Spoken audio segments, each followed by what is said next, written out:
langsung saja. Sebenarnya artinya apa sih Mas dengan dukungan-dukungan ini? Kemudian apa pengaruhnya dengan katanya Ahok bilang saya mau lewat jalur independen pada saat itu? Saya melihat ini berarti menunjukkan bahwa situasinya masih sangat dinamis. Partai masih ada yang mau mengusung dan mendukung. Dua hal yang berbeda. Kalau kemudian mendukung, dia tentu menjadi prosedur nanti. Mendukung berarti dia kemudian memberikan dukungan, ya, seperti Nasdem sekarang atau misalnya Hanura. Ada juga yang mengusung, nanti berarti lewat jalur partai dan atau gabungan partai politik. Nah, sementara Pak Ahok punya dua opsi sekarang, opsi independen, ya kan, atau jalur perseorangan sebetulnya istilah resminya, dan bisa juga masih memungkinkan juga kalau kemudian ada komunikasi yang terbangun dengan partai itu lewat jalur partai politik dan atau gabungan partai. Sekarang kan kalau hanya Hanura dengan Nasdem baru 15 kursi, sementara syarat 20 di DPRD nih ya. Di DPRD. Padahal harus 22 kursi. Jadi belum memungkinkan tuh dari jalur parpol. Oleh karena kemudian situasinya dinamis, Pak Ahok harus punya base alternatif juga. Sementara kan kemarin inisiatif untuk kemudian melakukan dukungan pada Ahok udah mengkristal, ada soliditas di teman Ahok dan mampu mengumpulkan misalnya KTP meskipun sekarang harus balik karena harus pasangan, dan itu kan prosesnya butuh juga kemudian berkejaran dengan waktu, sehingga Pak Ahok juga harus memberi sinyal semacam warning system juga untuk partai bahwa dia bisa saja kemudian melaju dari perseorangan dan itu terbuka. Maksudnya terbuka adalah ada inisiatif yang juga dilakukan oleh kelompok relawan yang mungkin bisa memenuhi syarat untuk dia melaju menjadi kandidat. Artinya begini Mbak Andini, ada dua hal maknanya. Pertama, bagi partai ini tentu harus kemudian intens melakukan proses komunikasi politik karena pergerakannya ditentukan figur dan skema koalisi. Sementara bagi relawan tentu juga akan menjadi proses lanjutan, apakah kemudian nanti soliditas itu terbangun ketika misalnya Pak Ahok akhirnya dipinang oleh partai dan mau misalnya melaju dari partai dan atau gabungan partai. Jadi artinya sampai saat ini walaupun bilang kemarin oke, saya akan maju lewat jalur independen, itu masih belanja gitu, masih lihat kemungkinan yang ada. Ya, saya masih melihat ini zona possible agreement. Jadi masih membuka area untuk kemudian posisinya di mana. Nah, sekarang ya memang yang paling menarik bagi Pak Ahok adalah ketika dia melaju dari jalur perseorangan, meskipun kemudian bisa saja didukung oleh partai yang sebenarnya nothing tulus ketika misalnya kursinya memang juga tidak memenuhi untuk mengusung Pak Ahok dari jalur partai. Dan ini bisa kemudian nanti sinergi, misalnya basis infrastruktur pemenangan partai yang sudah ada, tetapi dia tidak bisa mengusung, dan itu bisa bersinergi dengan relawan seperti yang dilakukan oleh Nasdem dan mungkin juga Hanura atau mungkin beberapa partai tengah. Kalau kemudian ada partai tengah yang masuk, misalnya taruhlah menambah kursi sehingga bisa 22 prasyarat berarti melaju dari partai dan atau gabungan partai, itu juga bisa menjadi best alternatif untuk Pak Ahok nanti ketika misalnya ternyata sampai injury time relawan tidak bisa memenuhi misalnya, kan kita nggak tahu kan, masih terjadi, masih sangat dinamis, dan itu juga tentu ada resiko-resiko politik. Ketika misalnya resiko tidak sampai KTP, dia tidak bisa kemudian misalnya melaju, tentu resikonya dia tidak bisa menjadi kandidat, sehingga ini komunikasi menurut saya masih sangat cair dan intens untuk kemudian mencari opsi-opsi terbaik yang bisa dilakukan baik untuk partai maupun untuk Pak Ahok. Nah, Mas Gun-Gun, ini kan banyak banget yang sudah ngasih KTP begitu ya, kalau udah ratusan ribu lah kalau kita lihat di websitenya. Kemudian mereka melihat dinamika ini yang ternyata banyak dukungan partai juga, artinya wah kita buang-buang waktu dong nih untuk kasih dukungan kepada Pak Ahok. Sebenarnya mereka ini para pemilih yang sudah mendukung lewat jalur independen, apakah mereka benar-benar emang buang-buang waktu aja kalau gitu? Saya melihat ini memang harus diperhatikan oleh Pak Ahok ya, karena proses memberi dukungan itu ada modal sosial di situ yang namanya public trust, ya kan? Ketika misalnya relawan mengumpulkan dukungan dan dukungan itu tidak bersifat koersif, ya kan? Itulah artinya ada politik kerelawanan yang muncul, dan sebenarnya itu titik awal yang bagus sebagai proses konsolidasi demokrasi, bergeraknya partisipasi politik non konvensional. Misalnya adalah bagaimana masyarakat itu bisa kemudian memberi opsi di luar partai untuk kemudian ada prosedur hukum yang sebenarnya bisa dan memungkinkan untuk mengusung kandidat di luar jalur partai. Mereka bergerak secara sukarela dan mendukung misalnya salah satu orang yang berpotensi untuk melaju dan punya integritas, punya kapasitas, dan tentu punya satu modal elektoral, yaitu yang namanya tingkat keterpilihan atau elektabilitas. Ya. Jadi bagi saya ini menarik dan harus diapresiasi sebagai bentuk partisipasi publik Dan Pak Ahok ketika misalnya sekarang ada proses inisiatif oleh teman Ahok dan lain-lain mengumpulkan KTP, tidak mudah misalnya tiba-tiba dia meloncat ke jalur partai politik, karena ini proses komunikasinya juga harus dibangun. Kalau tiba-tiba dia meloncat, pasti ada cognitive dissonance nih ya kan, dari mereka yang kemudian mendukung Pak Ahok dari jalur perseorangan. Artinya jikapun nanti misalnya ada peluang untuk melaju dari partai, itu mungkin ya menurut saya ketika jalur perseorangan ini tidak bisa mengusung Pak Ahok gitu ya. Kalau kemudian jalur perseorangan ternyata bisa memenuhi syarat mengumpulkan KTP dan sesuai dengan schedule-nya, itu menurut saya lebih baik Pak Ahok itu kemudian melaju dari jalur perseorangan, meskipun tentu ada resiko. Satu, dia bisa saja menjadi common enemy dari partai-partai yang bertarung di DKI. Kemudian yang kedua, dia tentu harus menyiapkan mental, karena kalaupun dia menang, ada proses relasi kuasa yang juga berat antara hubungan eksekutif dengan legislatif nanti. Oke, tadi kalau kita lihat pernyataan dari PKB sendiri masih mau melihat fenomena dari Ahok ini, karena memang berarti fenomena dukungan independen yang begitu besar adanya gitu memang jadi kekhawatiran begitu bagi partai politik, Mas Gungun. Sebenarnya memang kan banyak reaksi ya yang menurut saya berlebihan. Fenomena ini disebut sebagai deparpolisasi. Ini menurut saya wacana yang tidak punya basis argumentasi cukup memadai. Karena ini kan sebenarnya bentuk partisipasi dan bisa kemudian menjadi kritik juga bagi partai, bahwa kerap kali proses pencalonan itu bersifat misalnya transaksional, feodal, oligarkis. Dan ini proses-proses ini menyebabkan lambannya keputusan partai politik. Ya memang kita memahami bahwa ada proses pelembagaan politik di partai, terutama dalam proses distribusi dan alokasi orang. Tetapi juga harus memerhatikan dinamika suara yang berkembang di masyarakat. Artinya ada proses yang juga kemudian sering kali tidak ketemu antara keinginan elit partai itu dengan harapan dari masyarakat. Sehingga partai, kalau kita perhatikan Mbak Nini, itu kan banyak sekali kemudian kandidat yang didistribusikan itu tidak seperti harapan publik. Sehingga ketika dia berkontestasi, itu kemudian menjadi high cost itu. Misalnya, membeli pemilih atau voter buying ya, dan itu kemudian satu hal lagi, ada proses-proses yang menurut saya abai, yakni soal konsistensi partai untuk melakukan kaderisasi, sehingga prosesnya itu tidak terlalu lama ya, dan itu kan kemudian ada transparansi dalam di setiap tingkatan proses itu. Jadi jangan kemudian proses yang lama itu akhirnya lebih banyak bergerak di backstage ya, di panggung belakang dengan model transaksional gitu. Baik, Mas Gun-Gun Haryanto, terima kasih banyak sudah bergabung bersama kami. Komunikasi berjalan, telepon-teleponan juga terus ya, di antara para petinggi partai dengan Ahok. Dan saya sudah berkali-kali ngomong belum tutup untuk daftar di PDI Perjuangan melalui DPD maupun di DPP. Jadi walaupun kita menyiapkan banyak opsi, tetapi peluang itu tidak ditutup dari PDI Perjuangan. Jadi harapan saya mau klarifikasi di sini, PDI Perjuangan tidak pernah meninggalkan Ahok. Tapi statement-statement teman Ahok lah yang mensinyalkan bahwa nggak mau dengan PDI Perjuangan. Jarod harus keluar, gila ini. Dan itu nggak patut lah menurut saya ya. Dan mudah-mudahan komunikasi diperbaiki, ada trust building di antara dua belah pihak, dan siapa tahu ada kejutan di akhir penutupan. Bagaimana Anda melihat, adakah peluang sedikit pun nanti Ahok akan berbalik dari perahu independen ke perahu partai?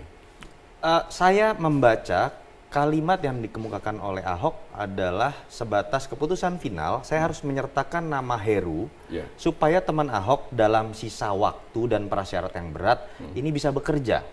Tetapi dia tidak pernah mengatakan saya sudah pasti tidak akan maju lewat jalur partai. Bahkan ada kalimat yang misalnya dikatakan, kalau bulan Juni teman-teman Ahok tidak menghasilkan suara signifikan dalam proses dukungan dan partai terlanjur marah kepada saya, resikonya ya teman-teman Ahok harus tahu saya hanya sampai Oktober 2017. Artinya yang dia tekankan adalah kalau partai marah, kalau saya lebih melihat seperti itu. Artinya bukan tidak mungkin ketika ada jeda waktu antara mendaftarkan independen dan dirasakan tidak mungkin dan kemudian pilihan satu-satunya adalah jalur partai dan partai mau menerima, saya pikir bukan tidak mungkin. Apakah dengan Mbak Eva tadi sebelum jeda saya bertanya mengenai apakah ini juga ada gengsi politik dari PDIP sebagai partai penguasa di DKI Jakarta 28 kursi tidak mempunyai kader sendiri untuk diusung? Ini bukan gengsi ya, modalitas kita memang cukup untuk mengangkat atau membawa kader sendiri, baik kader sendiri ataupun bukan ya, tetapi fraksi cukup untuk mencalonkan persentasenya. Nah, sebetulnya kita juga berharap bahwa proses ini kadernya sebetulnya sudah kita tes the water, sudah coba ya. Begitu kita kita lempar Ganjar, kita lempar Risma, itu kan kemudian elektabilitas Ahok juga turun juga. Ini bocoran masih tinggi. Ini bocoran. Tadi bocoran. Tapi kan Bu Risma dan juga Pak Ganjar bisa kita coret karena mereka tidak mau untuk maju dalam DKI Jakarta. Ya kalau sudah keputusan partai dan penugasan, tentu saya bilang bocoran makanya. Jadi kita cukup confidence bahwa keadaan bisa dirubah dalam kurun waktu sampai Februari. Jadi Anda katakan tidak mungkin lagi ada celah atau di hati PDIP ada sedikit keinginan untuk mengusung Ahok nantinya? Sebetulnya terbuka kalau Pak Ahok sekarang daftar di DPD karena DPC sudah selesai. Sekarang di DPD dan DPP silakan, kita malah happy karena mau nggak mau beliau adalah prioritas. Pak Ahok kan bukannya sudah datang dengan Bu Mega bertemu untuk menyatakan meminta Pak Jarod untuk mendampinginya dia? Iya, tapi kan belum dalam rangka mendaftar yang langsung ya. Nah, keputusan siapa yang akan direkom jadi capres, jadi gubernur dan wagubnya itu nanti nggak bisa kemudian seperti ratu atau raja di dalam organisasi ini. Dan mudah-mudahan Pak Ahok membaca simbol-simbol itu. Nah, itu yang tampaknya tidak dibaca. Tidak dibaca sama Pak Ahok, simbol-simbol dari Bu Mega. Berarti ini konsekuensinya, tidak didukung PDIP? Bukan, ini belum tutup ya. Jangan mau cari konfirmasi kalau gitu. Jangan mengiring dong. Belum tutup. Jadi sekarang levelnya sudah di DPD dan di DPP karena pendaftaran DPC sudah selesai. Masih sangat terbuka bagi Pak Ahok.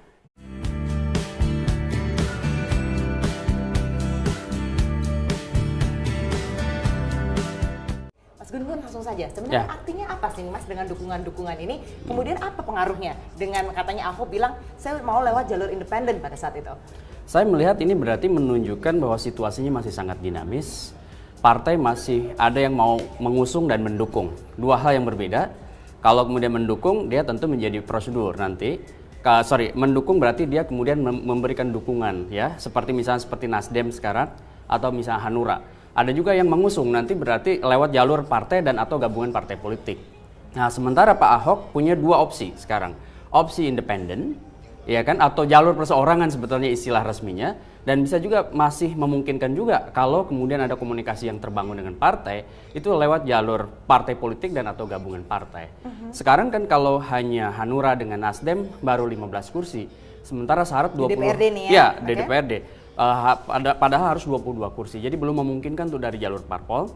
Oleh karena kemudian situasinya dinamis, Pak Ahok harus punya base alternatif juga. Sementara kan kemarin inisiatif untuk kemudian melakukan dukungan pada Ahok udah mengkristal, ada soliditas di teman Ahok dan mampu mengumpulkan misalnya KTP meskipun sekarang harus balik karena harus pasangan, dan itu kan prosesnya butuh juga kemudian berkejaran dengan waktu, sehingga Pak Ahok juga harus memberi sinyal semacam warning system juga untuk partai bahwa dia bisa saja kemudian melaju dari perseorangan dan itu terbuka. Maksudnya terbuka adalah ada inisiatif yang juga dilakukan oleh kelompok relawan yang mungkin bisa memenuhi syarat untuk dia melaju menjadi kandidat. Artinya begini Mbak Andini, ada dua hal maknanya. Pertama, bagi partai ini tentu harus kemudian intens melakukan proses komunikasi politik karena pergerakannya ditentukan figur dan skema koalisi.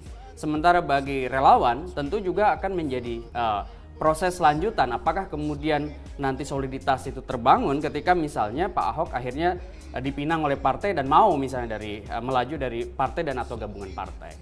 Jadi artinya sampai saat ini walaupun bilang kemarin oke saya akan maju lewat jalur independen, itu masih belanja gitu, masih lihat kemungkinan yang ada. Ya, saya masih melihat ini zona possible agreement. Jadi masih membuka area untuk kemudian posisinya di mana. Nah, sekarang ya memang yang paling menarik bagi Pak Ahok adalah ketika dia melaju dari jalur perseorangan, meskipun kemudian bisa saja didukung oleh partai yang sebenarnya nothing tulus ketika misalnya kursinya memang juga tidak memenuhi untuk mengusung Pak Ahok dari jalur partai. Dan ini bisa kemudian nanti sinergi, misalnya basis infrastruktur pemenangan partai yang sudah ada, tetapi dia tidak bisa mengusung, dan itu bisa bersinergi dengan relawan seperti yang dilakukan oleh Nasdem dan mungkin juga Hanura atau mungkin beberapa partai tengah. Kalau kemudian ada partai tengah yang masuk, misalnya taruhlah menambah kursi sehingga bisa 22 prasyarat berarti melaju dari partai dan atau gabungan partai, itu juga bisa menjadi best alternatif untuk Pak Ahok nanti ketika misalnya ternyata sampai injury time relawan tidak bisa memenuhi misalnya, kan kita nggak tahu kan, masih terjadi, masih sangat dinamis, dan itu juga tentu ada resiko politik. ketika misalnya resiko tidak sampai KTP, dia tidak bisa kemudian misalnya melaju, tentu resikonya dia tidak bisa menjadi kandidat. Sehingga ini komunikasi menurut saya masih sangat cair dan intens untuk kemudian mencari opsi-opsi terbaik yang bisa dilakukan, baik untuk partai maupun untuk Pak Ahok. Nah, Mas Gun-Gun, ini kan banyak banget yang sudah ngasih KTP begitu ya, kalau udah ratusan ribu lah kalau kita lihat di websitenya. Kemudian mereka melihat dinamika ini ternyata banyak dukungan partai juga, artinya wah kita buang-buang waktu dong nih untuk kasih dukungan kepada Pak Ahok. Sebenarnya mereka ini para pemilih yang sudah mendukung lewat jalur independen, apakah mereka benar-benar emang buang-buang waktu aja kalau gitu? Saya melihat ini memang harus diperhatikan oleh Pak Ahok ya, karena proses memberi dukungan itu ada modal sosial di situ, yang namanya public trust, ya kan? Ketika misalnya relawan mengumpulkan dukungan dan dukungan itu tidak bersifat koersif, ya kan? Itulah artinya ada politik kerelawanan yang muncul dan sebenarnya itu titik awal yang bagus sebagai proses konsolidasi demokrasi, bergeraknya partisipasi politik non konvensional. Misalnya adalah bagaimana masyarakat itu bisa kemudian memberi opsi di luar partai untuk kemudian ada prosedur hukum yang sebenarnya bisa dan memungkinkan untuk mengusung kandidat di luar jalur partai. Mereka bergerak secara sukarela dan mendukung misalnya salah satu orang yang berpotensi untuk melaju dan punya integritas, punya kapasitas, dan tentu punya satu modal elektoral yaitu yang namanya tingkat keterpilihan atau elektabilitas. Ya. Jadi bagi saya ini menarik dan harus diapresiasi sebagai bentuk partisipasi publik. Dan Pak Ahok ketika misalnya sekarang ada proses inisiatif oleh teman Ahok dan lain-lain mengumpulkan KTP, tidak mudah misalnya tiba-tiba dia meloncat ke jalur partai politik, karena ini proses komunikasinya juga harus dibangun. Kalau tiba-tiba dia meloncat, pasti ada cognitive dissonance nih ya kan, dari mereka yang kemudian mendukung Pak Ahok dari jalur perseorangan. Artinya jikapun nanti misalnya ada peluang untuk melaju dari partai, itu mungkin ya menurut saya ketika jalur perseorangan ini tidak bisa mengusung Pak Ahok gitu ya. Kalau kemudian jalur perseorangan ternyata bisa memenuhi syarat mengumpulkan KTP dan sesuai dengan schedule-nya, itu menurut saya lebih baik Pak Ahok itu kemudian melaju dari jalur perseorangan, meskipun tentu ada resiko. Satu, dia bisa saja menjadi common enemy dari partai-partai yang bertarung di DKI. Kemudian yang kedua, dia tentu harus menyiapkan di antara para petinggi partai dengan Ahok. Dan saya sudah berkali-kali ngomong belum tutup untuk daftar di PDI Perjuangan melalui DPD maupun di DPP. Jadi walaupun kita menyiapkan banyak opsi, tetapi peluang itu tidak ditutup dari PDI Perjuangan. Jadi harapan saya mau klarifikasi di sini, PDI Perjuangan tidak pernah meninggalkan Ahok. Tapi statement-statement teman Ahok lah yang mensinyalkan bahwa nggak mau dengan PDI Perjuangan. Jarod harus keluar, gila ini. Kan itu nggak patut lah menurut saya ya. Dan mudah-mudahan komunikasi diperbaiki, ada trust building di antara dua belah pihak, dan siapa tahu ada kejutan di akhir penutupan. Bagaimana Anda melihat, adakah peluang sedikit pun nanti Ahok akan berbalik dari perahu independen ke perahu partai? Saya membaca kalimat yang dikemukakan oleh Ahok adalah sebatas keputusan final, saya harus menyertakan nama Heru supaya teman Ahok dalam sisa waktu dan prasyarat yang berat ini bisa bekerja. Tetapi dia tidak pernah mengatakan saya sudah pasti tidak akan maju lewat jalur partai. Bahkan ada kalimat yang misalnya dikatakan, kalau bulan Juni teman-teman Ahok tidak menghasilkan suara signifikan dalam proses dukungan dan partai terlanjur marah kepada saya, resikonya ya teman-teman Ahok harus tahu saya hanya sampai Oktober 2017. Artinya yang dia tekankan adalah kalau partai marah, kalau saya lebih melihat seperti itu. Artinya bukan tidak mungkin ketika ada jeda waktu antara mendaftarkan independen dan dirasakan tidak mungkin dan kemudian pilihan satu-satunya adalah jalur partai dan partai mau menerima, saya pikir bukan tidak mungkin. Apakah dengan Mbak Eva tadi sebelum jeda saya bertanya mengenai apakah ini juga ada gengsi politik dari PDIP sebagai partai penguasa di DKI Jakarta 28 kursi, tidak mempunyai kader sendiri untuk diusung? Ini bukan gengsi ya, modalitas kita memang cukup untuk mengangkat atau membawa kader sendiri, baik kader sendiri ataupun bukan ya, tetapi fraksi cukup untuk mental, karena kalaupun dia menang, ada proses relasi kuasa yang juga berat antara hubungan eksekutif dengan legislatif nanti. Oke, tadi kalau kita lihat pernyataan dari PKB sendiri masih mau melihat fenomena dari Ahok ini, karena memang berarti fenomena dukungan independen yang begitu besar adanya gitu memang jadi kekhawatiran begitu bagi partai politik, Mas Gun. Sebenarnya memang kan banyak reaksi ya yang menurut saya berlebihan. fenomena ini disebut sebagai deparpolisasi. Ini menurut saya wacana yang tidak punya basis argumentasi cukup memadai. Karena ini kan sebenarnya bentuk partisipasi dan bisa kemudian menjadi kritik juga bagi partai bahwa kerap kali proses pencalonan itu bersifat misalnya transaksional, feodal, oligarkis. Dan ini proses-proses ini menyebabkan lambannya keputusan partai politik. Ya memang kita memahami bahwa ada proses pelembagaan politik di partai, terutama dalam proses distribusi dan alokasi orang. Tetapi juga harus memerhatikan dinamika suara yang berkembang di masyarakat. Artinya ada proses yang juga kemudian sering kali tidak ketemu antara keinginan elit partai itu dengan harapan dari masyarakat. Sehingga partai, kalau kita perhatikan Mbak Nini, itu kan banyak sekali kemudian kandidat yang didistribusikan itu tidak seperti harapan publik. Sehingga ketika dia berkontestasi, itu kemudian menjadi high cost itu. Misalnya, membeli pemilih atau voter buying ya, dan itu kemudian satu hal lagi, ada proses-proses yang menurut saya abai, yakni soal konsistensi partai untuk melakukan kaderisasi, sehingga prosesnya itu tidak terlalu lama ya, dan itu kan kemudian ada transparansi dalam di setiap tingkatan proses itu. Jadi jangan kemudian proses yang lama itu akhirnya lebih banyak bergerak di backstage ya, di panggung belakang dengan model transaksional gitu. Baik, Mas Gun-Gun Haryanto, terima kasih banyak sudah bergabung bersama kami. Komunikasi berjalan, telepon-teleponan juga terus.